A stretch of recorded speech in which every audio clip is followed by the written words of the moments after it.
ጊዜ ዘንበል ብሎብኝ ጎዳና ህይወትን አሳልፍ ያለውና እዛ ቱቦ ውስጥ ነበር የምተኛው።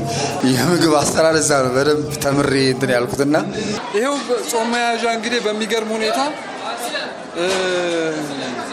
እየበላን ያለ ነው።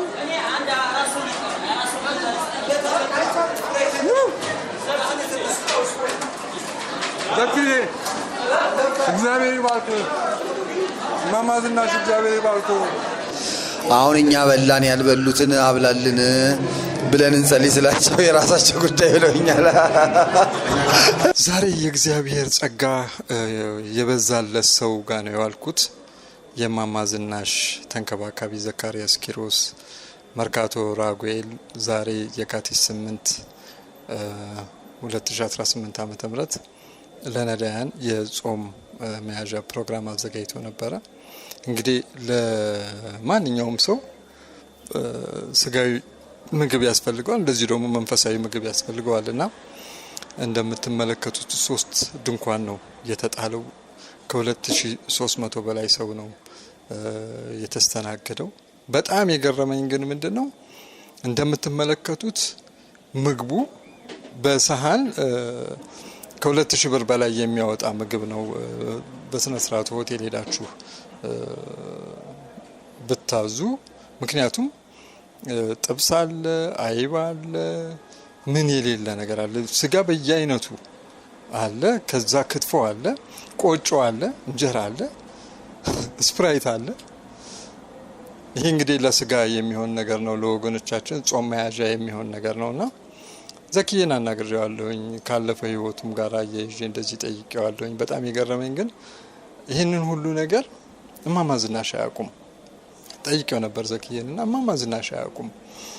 እንደምትመለከቱት ግቢ ውስጥ የሳቸው ባነር አለ፣ የሳቸው ኢሜጅ አለና ይሄ ሁሉ ሰው በእማማ ዝናሽ ስም ነው መጥቶ እዚህ ቦታ ላይ ያው የበጎ አድራጎት ድርጅት አይደለ እየተስተናገደ ነውና ምን አይነት በረከት ምን አይነት ጸጋ ነው።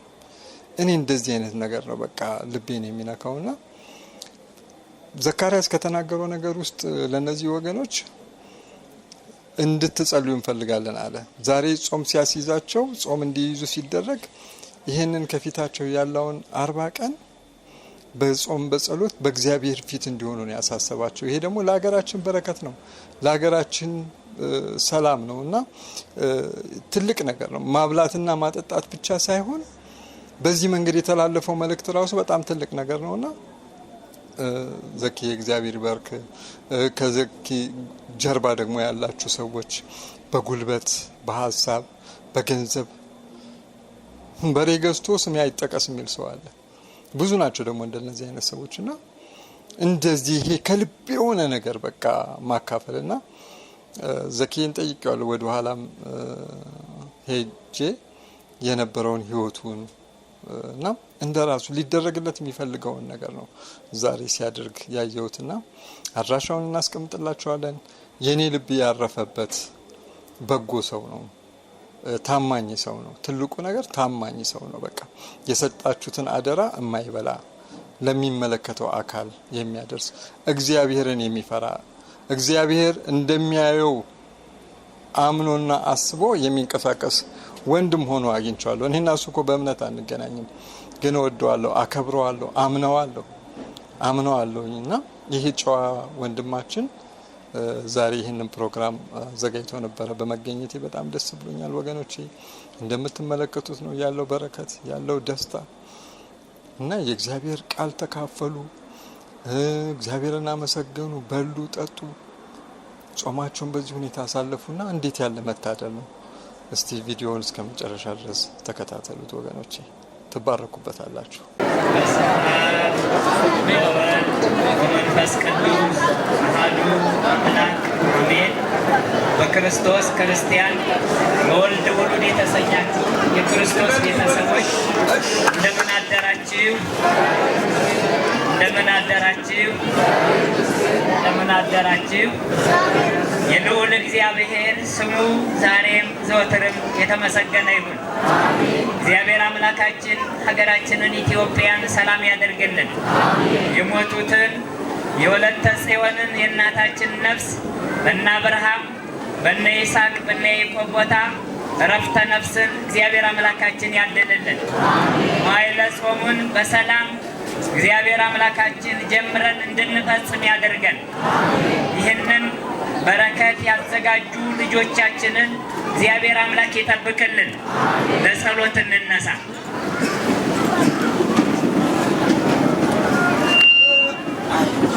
አምላክ አማልክት እግዚአብሔር ሆይ ይህንን የቀረበውን ማየት ለበረከት ለጸጋ እንድታደርግልን እግዚአብሔር አምላካችን ሆይ ሀገራችንን ኢትዮጵያን ሰላም እንድታደርግልን በረከትህን ጸጋህን እንድታድል ሕፃናቱን እንድታሳድግ እናት አባቶቻችን የሚጦሩበት ዘመን እንድታደርግልን የእናታችንን የወለተ ጽዮንን ነፍስ እንድትምርልን ስምህ እንዲህ በማለት እንጠራለን። አባታችን ሆይ በሰማያት የምትኖር ስምህ ይቀደስ፣ መንግሥትህ ትምጣ፣ ፈቃድህ በሰማይ እንደሆነች እንዲሁም በምድር ትሁን። የዕለት እንጀራችንን ስጠን ዛሬ፣ በደላችንን ይቅር በለን እኛም የበደሉን ይቅር እንደምንል፣ አቤቱ ወደ ፈተና አታግባን ከክፉ ሁሉ አድነን እንጂ መንግሥት ያንተ ናትና ኃይል፣ ክብር፣ ምስጋና ለዘላለሙ አሜን። እመቤታችን ቅድስት ድንግል ማርያም ሆይ በመልአኩ በቅዱስ ገብርኤል ሰላምታ ሰላም እንልሻለን። በሐሳብሽ ድንግል ነሽ፣ በሥጋሽም ድንግል ነሽ። የአሸናፊ እግዚአብሔር እናት ሆይ ሰላምታ ላንቺ ይገባሻል። ከሴቶች ሁሉ ተለይተሽ አንቺ የተባረክሽ ነሽ፣ የማኅፀንሽ ፍሬ የተባረከ ነው። ጸጋን የተመላሽ ሆይ ደስ ይበልሽ፣ ልዑል እግዚአብሔር ከአንቺ ጋር ነውና ከጌታችን ከመድኃኒታችን ከኢየሱስ ክርስቶስ ዘንድ ይቅርታና ምሕረትን ለምኝልን ኃጢአታችንን ያስተሰርይልን ዘንድ ለዘላለሙ አሜን። ጌታችን አምላካችን መድኃኒታችን ኢየሱስ ክርስቶስ የካህናት አለቃ ኃጢአትን የሚያስተሰርይ ይቅር ባይ ለአባቶቻችን ለሐዋርያት ስልጣነ ክህነትን የሰጠ ከልጅነት እስከ እውቀት የሰራነውን ኃጢአታችንን ይቅር ይበለን። አባቶች፣ ወንድሞች፣ እናቶች፣ እህቶች ከዚህ ቅዱስ ቦታ የተሰባሰባችሁ ሁሉ እግዚአብሔር አምላካችን ላለፈው ኃጢአታችን ይቅር ይበለን፣ ለሚመጣው ይጠብቀን። 12 ጊዜ እግዚኦ መሐረነ ክርስቶስ።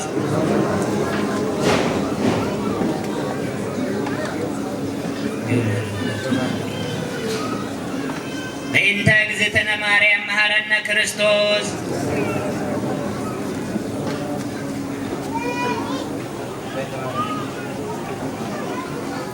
ኦ እግዚእ ኢየሱስ ክርስቶስ ስረይ ኃጢአቴ ወኃጢአተ ኩሉ ሕዝብከ። በእውቀት ያለ እውቀት ከሰራነው ከኃጢአት ማሰሪያ የተፈታን ነፃም የወጣን ያደርገን። እግዚአብሔር ይፍታ፣ እግዚአብሔር ይባርክ።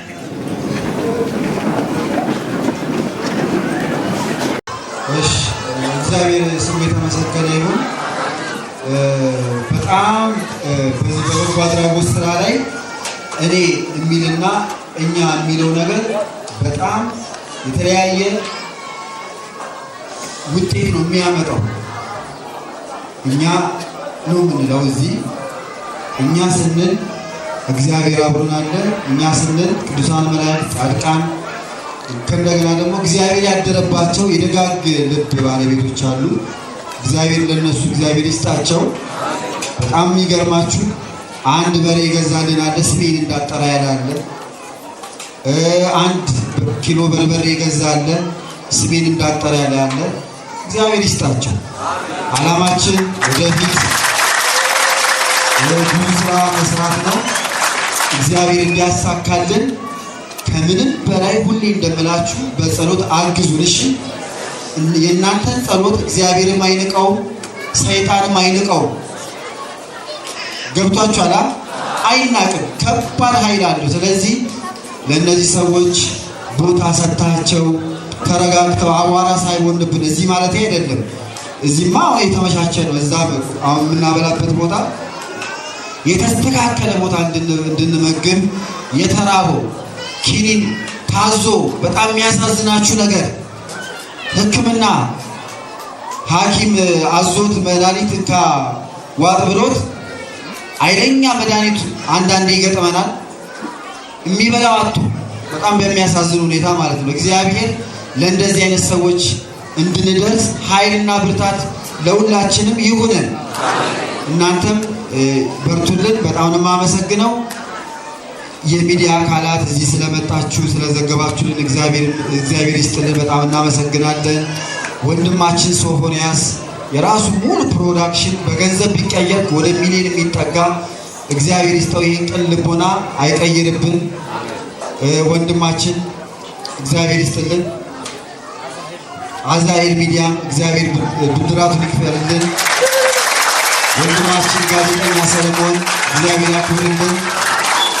ከምንም በላይ ደግሞ እዚህ አሁን የቆምኩበት የአንቀጸ ብርሃን የደብረ ኃይል ቅዱስ ራጉኤል አንቀጸ ብርሃን ሰንበት ትምህርት ቤት እዚሁ ያደግኩት እግዚአብሔር እዚህ የተማርኩትን ትምህርት ነው ለመግለጽ ጥረት ያደረኩት እና ለሰንበት ትምህርት ቤት በደንብ እግዚአብሔር ይስጥልን። ቀጥታ ወደሚገባ የምንሄደው ዛሬ በጣም ይቅርታ አድርጉልን፣ አቆይተናችኋል። አይለምደንም፣ እሺ አይለምደንም። ለመምህራችንም ቃሉን ያሰማልን፣ ለመርሐ ግብር መሪያችንም እግዚአብሔር ይስጥልን። በደንብ ሳጠግቡ እንዳትሄዱ፣ እሺ በደንብ ሳጠግቡ። ስፕራይትም አለ መበታተኛ፣ እሺ በደንብ ዛሬ ውሃ አጠጡ። ይህንን ተከትል ታውቃችሁ ከዛ ከነገ ጀምሮ ጾማችሁን ጀምራችሁ ለአገር ሰላም እንዲመጣ ለአካባቢያችሁ ሰላም፣ ለራሳችሁ ደግሞ ለመንፈሳዊ ጥንካሬ አጥብቃችሁ እንድትጸልዩ አደራ። እሺ ለዚህች ቀን ያደረሰን የቅዱሳን አምላክ የኛ አምላካችን እግዚአብሔር በድጋሚ የተመሰገነ ይሁን። አሁን ከዚህ በመቀጠል ሰዓታችንን ለመጠቀም እህታችን ቃል ኪዳንና ወንድማችን ሳሙኤል ዝማሬ ያቀርቡልናል። እውነተኛው ሰላም ያለው ከቤት ነው። እውነተኛው ሰላም ያለው ከቤት ነው። እርዳኝ ልናወጽ እለምንሃለሁ። እርዳኝ ልናወጽ እለምንሃለሁ። እውነተኛው ሰላም ያለው ከቤት ነው።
የሚገርም ነው። ይሄው ጾም መያዣ እንግዲህ በሚገርም ሁኔታ እየበላን ያለ ነው።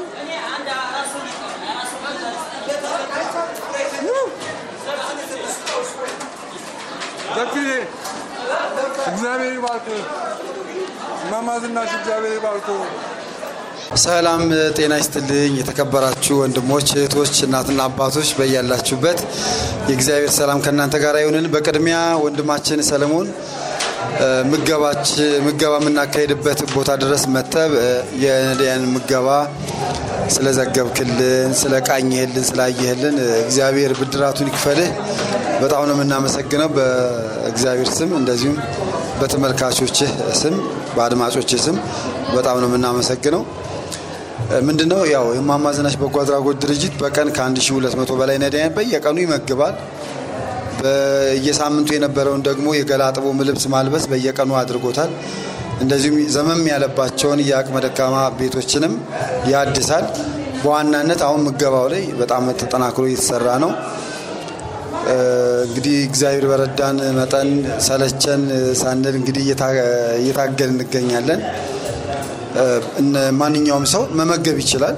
በየቀኑ ስለሆነ ምገባው በነፍስ ይማር ስም መንፈሳዊ በዓላት እንደዚሁም ደግሞ ልደት፣ ተስካር፣ ከአደጋ የተረፉበት ቀን አሁን አንዳንድ ሰው ከአደጋ በተረፍኩበት ቀን እግዚአብሔር በዚህ ጊዜ ከአደጋ ስላልተረፈኝ ነዳያንን መመገብ እፈልጋለሁ፣ እድሜን የቀጠለልኝን ፈጣሪን ነዳያንን በመመገብ ነው ማመስገን ፈልገው የሚልም አለ። በዛም መመገብ ትችላላችሁ። ስልክ ቁጥራችን 09 61 55 55 57 እንደዚሁም ደግሞ 0961 55 55 56 094946 5946 በእነዚህ መደወል ትችላላችሁ። የባንክ አካውንታችንም የድርጅታችን አለላችሁ። እዚህ ለምታደርጉልን ነገር በሙሉ በሕያው እግዚአብሔር ስም ምስጋናችንን እናቀርባለን። አሁን ወደ ጥያቄ ልምጣ። እማማ ዝናሽ አሁን እንደነዚህ አይነት ጉዳዮችን ያውቁታል? አያውቁም። አንድ ቀን እኮ ምግብ በልተው ሲጨርሱ እማማ ዝናሽ አሁን እኛ በላን ያልበሉትን አብላልን ብለን እንጸልይ ስላቸው የራሳቸው ጉዳይ ብለውኛል።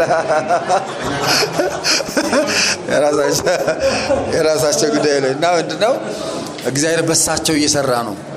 እሳቸው ግን አያውቁትም። ይሄ አንዳንዴ በክርስትና በእምነትም የምትጠብቀው ነው። አንዳንዴ አንተ የምትሰራውን አታውቀውም፣ ግን እግዚአብሔር ስራ እየሰራ ነው። የሚያስፈልገውም አንዳንዴ ይሄ ነው እና እግዚአብሔር የበረከት ሰው ሲያረጋቸው በስማቸው ምን እንደሚሰራ እንዳያውቁ አድርጎ ግን እየሰራ ነው። የሚገርመው እና ብዙም ማወቃቸውም ያን ያክል አያስፈልገንም፣ ግን እግዚአብሔር ስራ እየሰራባቸው ነው። ለእኔ ይሄ በጣም ትልቅ ነገር ነው። ሰው በምድር ላይ እንግዲህ የተወሰነ ዘመን ይኖራል። ከዛ ደግሞ ብዙዎች ሲያልፉ አይተናል። ብዙዎች አልፈው እና ባልጠበቁበት ሰዓት ያልፋል። እኔ አንተ አሁን ትክክለኛው ትራክ ላይ ነህ ብዬ ነው የማስበው። ይህንን ስራ እየሰራ ያለ እና ምስክርነቴ እንዳለ ሆኖ በቀን በመደበኛ ነው የምታደርጉት አለ። አሁን ደግሞ ዛሬ ትንሽ ሰው በዛ ያለ ይመስለኛል። ቁጥሩን መግለጽ ይቻላል? 2300 ዛሬ አሁን እንደ ነገ ያው የሁዳዴ ጾም ስለሚገባ እኛ ይብዛ የሚነፍስም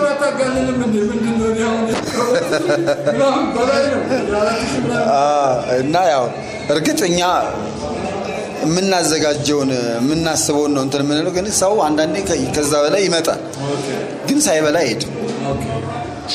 ሌላው ምንድነው አሁን ዛሬ ጾም እንደ ነገ ጾም ይገባል፣ የሁዳዴ ጾም ምንድነው እኛ ይብዛ የሚነፍስም የሆነች ነገር በልተን ጾም ገባ እንላለን።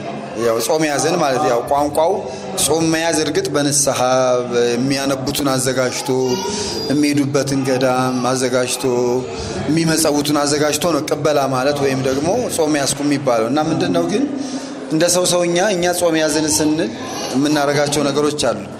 ለነዚህ ሰዎች ክትፎ ቅንጦት ይመስላል፣ ግን የሆነ ጊዜ ላይ አግኝተው ያጡ ሰዎች ናቸው።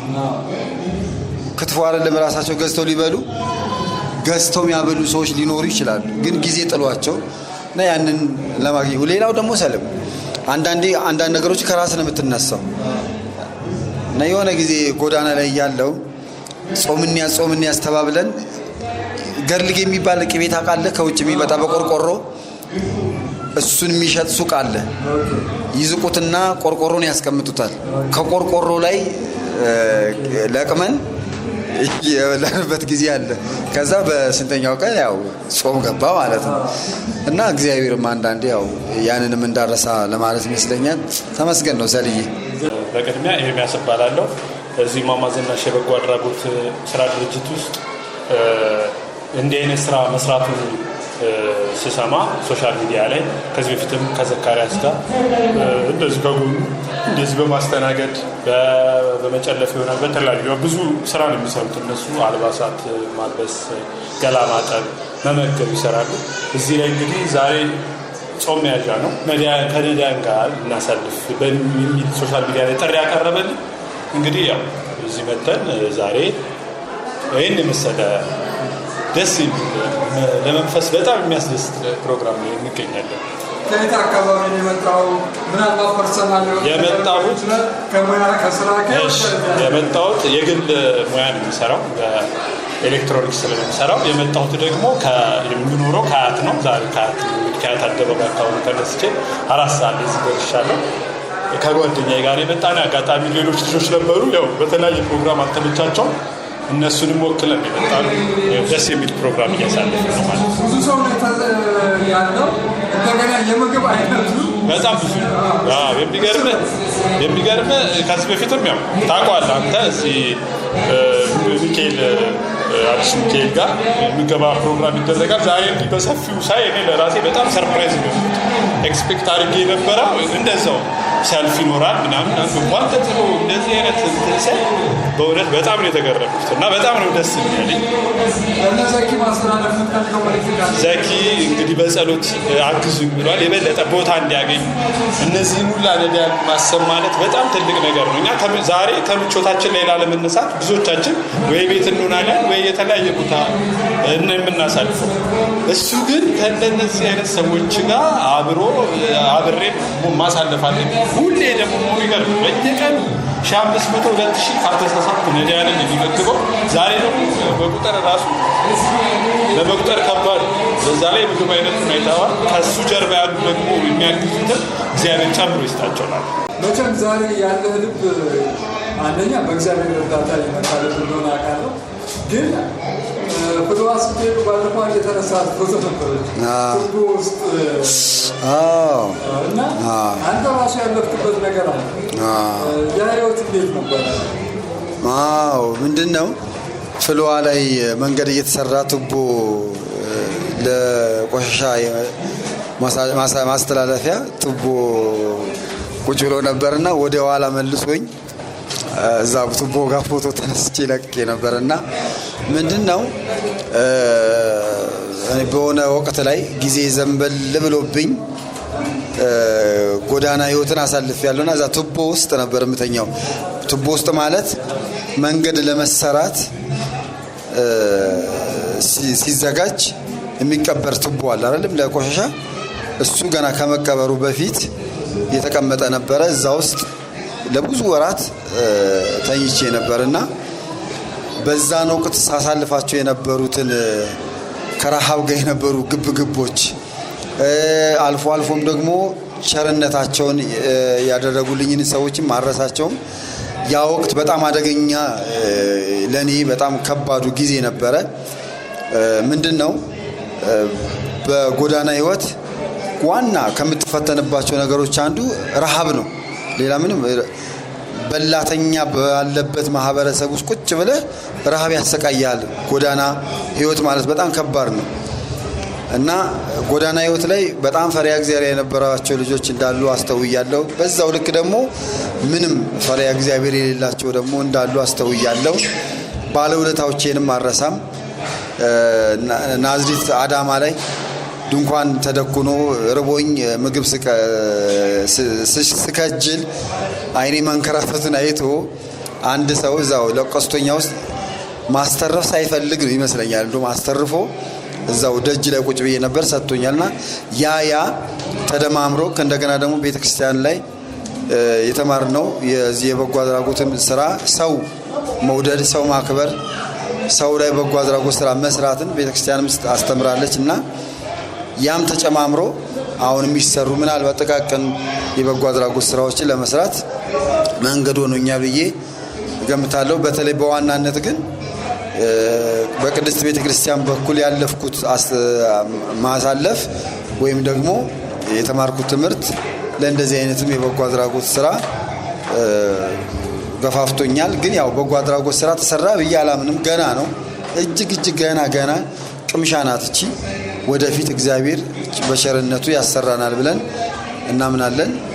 ለእናንተም እግዚአብሔር ብድራቱን ይክፈላችሁ። በጣም ነው የምናመሰግነው። አሜን። ግን ዝቅታ እንዳነሳን ሁሉ ለእኔ ደግሞ ከፍታ ብዬ የማስበው ቦታ የኢትዮጵያ ከፍታ የተገለጸበት የህዳሴ ግድብ ላይ ከዛ በኋላ ነው። ከዛ በፊት ነው ደግሞ የግሬደር ኤክስካቫተር ኦፕሬተር ሆነ ደግሞ ገብተህ እዛ የነበረውን ሀሩርም ቀምሳል። አዎ እዛ የነበረው ችግር ምንድነው?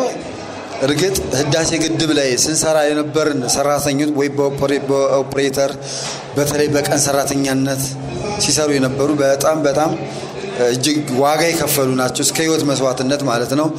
ሌላው እንደ ድርሻ መጠኑ ከመንግስት ባለስልጣናት ከዜጋዎች ከሁሉም እና ደግሞ ህዳሴ ግድብን ላይ ሲሰሩ ከነበሩ ጭምር የራሱ የሆነ አስተዋጽኦ ያደረጋል። ግን እንደኔ ያው ለራስ ሲቆርሶ ያሳንስ ነውና ህዳሴ ግድብ ላይ የሰሩ ሰው ከቀን ሰራተኛ ጀምሮ ሹፌርነት፣ ኦፕሬተር ብዙ ስራ ሲሰሩ የነበሩ ልጆች እጅግ ሊመሰገኑ ይገባል። አንደኛ ለገንዘብ ብለው አይደለም የሚሄዱት፣ ምክንያቱም ገንዘብ የለም እዛ። በጣም አነስተኛ እንኳን አይደለም ኦፕሬተር የሚከፈለው ቀርቶ ረዳት እንኳን የማይከፈለውን ነው ሌላ ቦታ ኦፕሬተር ሲከፈለው የነበረው፣ ምንም ጥያቄ የሌለው። ግን እዛ የነበረ ኦፕሬተር እና እዛ የነበረ ሾፌር ሀሳቡ የነበረው ይሄ ግድብ አልቆ አገራችን አንድ ቀዳዳዋን ስትሸፍን ማየት ስለነበረ የሚንቆረቆረው ላባችን ትዝ አይለንም። መቼ ሄደን ቆፍረን መቼ አፈሩ ላይ ጭነን መቼ ተገልብጦ ሌላ ቦታ ዌስት ሆኖ ከእንደገና ደግሞ ግድቡ አልቆ መቼ ነው አሳ የምናገኘው መብራት የምናገኘው መቼ ነው የሚለው ነውና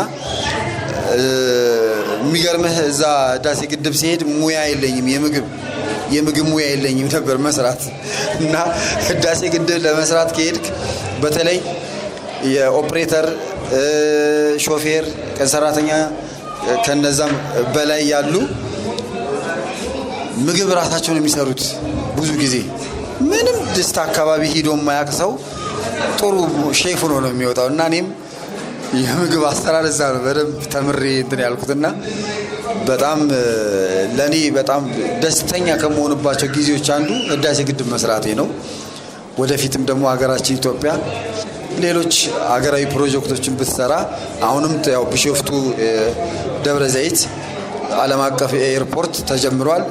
እዛም ህልም አለኝ የተወሰነ ሰርቼ አሻራዬን ማስቀመጥ በነፃ ጭምር ማለት ነው። በኦፕሬተርነት በነፃ ጭምር ሰርቼ ነገ ለልጆቼ የማወራው።